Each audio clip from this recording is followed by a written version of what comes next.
现在呢，我给大家介绍一下我们呼吸机的一个在装机过程中的注意事项。那么首先呢，为了防止用户或者小孩呢随意的去更改参数设置，那么我们的参数设置里面呢有一个时间锁，也就是在正常情况下，我们的参数设置是不能够随意修改的。那么我们怎么去进行一个解锁呢？在每一次呼吸机上机之后，我们的参数是默认的锁定状态。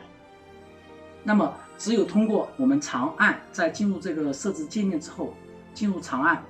长按时间呢就是按住不要放5秒以上，5秒钟以上。那么这个时候会听到滴的一声，那么这个时候呢，界面上会有一个变化，那么我们就知道这个时候已经进行了一个解锁，我们就可以进行参数设置。在这个时候呢，我们可以设置包括像呼吸模式、各种压力情况以及各种对应的压力变化的参数。那么我们在装机过程中呢，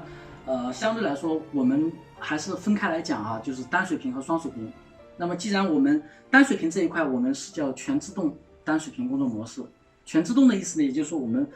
可以让机器自动来调整一个压力，所以这个情况会比较简单。我们只要确认在用户没有在面罩佩戴的过程中呢，它的漏气是正常的，在正常范围。我们的正常范围是30升每分钟，我们的那个指标上可以看得到，30升每分钟以下，这个漏气就是正常的。那么在这个情况下，我们就知道没有问题。如果是大于30升，我们要确认几个地方。第一个，要确认这个水罐是否正好盖好。如果是像这样稍微有一点松动的情况下，它有可能在这个地方漏气。那么这个时候呢，它也会达不到一个有效的治疗，同时呢，由于让电机的拼命的工作，它会有一个压力补偿，这个时候对机器也是一种伤害。第二方面就是我们的接口，在面罩端的接口以及呼吸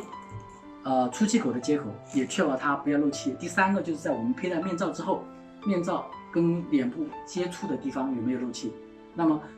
要保证没有漏气的情况下，一般来说我们的那个全自动单水平呼吸机呢，能够让睡眠的这个朋友啊，能够有比较好的一个治疗效果，所以大家这个是比较放心的，所以也是我们全自动智能呼吸机的一个代表吧。第二方面呢，我们着重介绍一下双水平的装机特点。那么双水平这一块呢，其实我们大致来说也要分成2部分来看，一部分是睡眠的朋友，另外一部分呢是呼衰的朋友。那么作为睡眠这一块来说，基本上来说，我们的目标呢是保证这个气道支撑压，也就是呼气压啊，呼气压要相对偏高，一般来说至少要达到8个厘米水柱以上。然后我们的吸气压呢，一般是加4个厘米水柱，也就是8到12作为一个起始的设置压力给患者进行一个使用，那么就可以开始测试。那么通过一个晚上，或者说通过病人的一个描述，那么我们会知道他，比方说像气压力高或者压力低等等这些描述，我们会适当的进行一个调整。如果用户觉得比较舒适，那么他在这个参数设置的时候呢，是没有太多需要调整的。那么2块在这里有一个区别的地方，就是备份频率。一般来说，作为睡眠这一块的患者使用的情况下呢，我们的那个备份频率尽量调低，至少要调到8分钟每次的这样以下，这样的话才能保证它那个 T 模式的一个误触发比较低。它的这个 T 模式主要的作用呢，是防止用户那个睡眠呼吸暂停综合症的发生。如果他有睡眠呼吸暂停了，那么在这个时候，那个备份频率才会起到作用，让它达到一个人工呼吸的效果，这样就改善他血液缺氧的一个状态。那么睡眠病人是这样的那我们着重讲解一下这个双水平的这个情况。那么双水平的呼衰病人呢，相对来说会复杂一点。那么我们呼衰病人这一块，首先来说，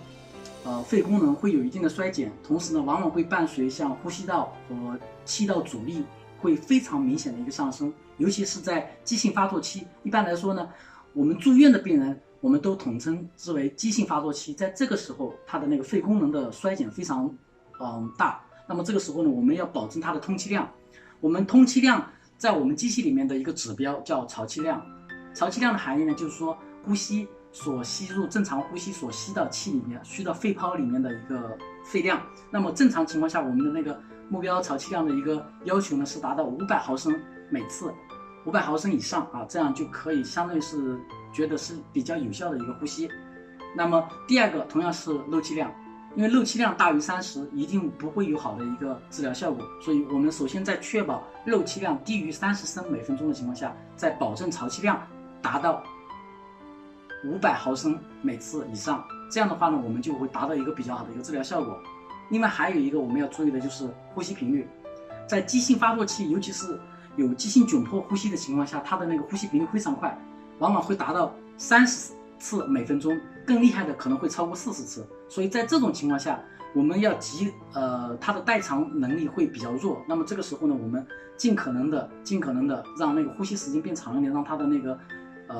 潮气量尽量的大一点，这样的话才会有更好的让用户来习惯我们的机器。在这种情况下，往往呢我们会相对应的根据病人的情况，会把吸气时间调长来增加潮气量，来达到一个有效的治疗手段。那么我们总结一下，在这一块它主要分成潮气量指标之一，指标第一个是潮气量一定要到500毫升以上，漏气量一定是低于30升每分钟，同时呢，呼吸频率，我们如果是能够比较安心的看到这个患者的一个状态呢，呼吸频率要低于20次每分钟，如果在用户能够比较平稳的达到这个参数20分钟或者半个小时以上，那么我们可以放心的说，这个机器是比较准确的装好这个机器了，病人的舒适度也会提高，同时呢，它的二氧化碳的排放也会比较好，那么血氧呢，当然也会很快的有一个提升。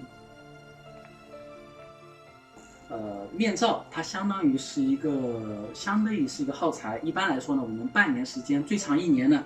我们的接触的硅胶会老化，老化之后呢，它的弹性以及它的那个使用效果就没有这么好，有可能需要进行一个更换。那么同时呢，这个头带由于我们接触头皮或者面部之后呢有油脂，那么一般情况来说，我们1个月要清洗1次。同时呢，我们也要注意这个管路，因为呼吸管路之后，由于这里有加湿管路。整个管路中呢可能会沾有水汽或者是那个水珠，那么时间一长呢也会容易滋养细菌。那么我们呢定期的时候呢也需要对水罐气管进行一个清洗和消毒。同时呢，在我们呼吸机的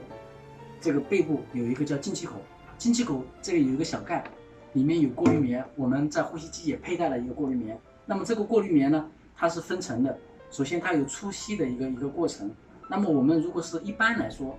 1个星期需要进行一个清洗或者更换过滤棉，以保证我们在呼吸的过程中那个排除掉空气中的一个灰尘。同时呢，在我们的水罐，因为水罐这一块我们是进行一个加温加湿的过程，所以呢一般来说我们可以放置100到200毫升的清洁水。那么在使用的情况下呢，我们可以将水罐打开，将水罐进行一个直接的开取，可以进行一个清洗。同时呢，我们也要确保每天在使用的情况下，把水罐进行一个清洗。因为如果是水在加温的情况下反复使用，尤其是在空气中的这种反复使用，很容易滋养细菌，那么呢对我们的身体健康会有影响，这一点请大家注意。好了，我们装备好了。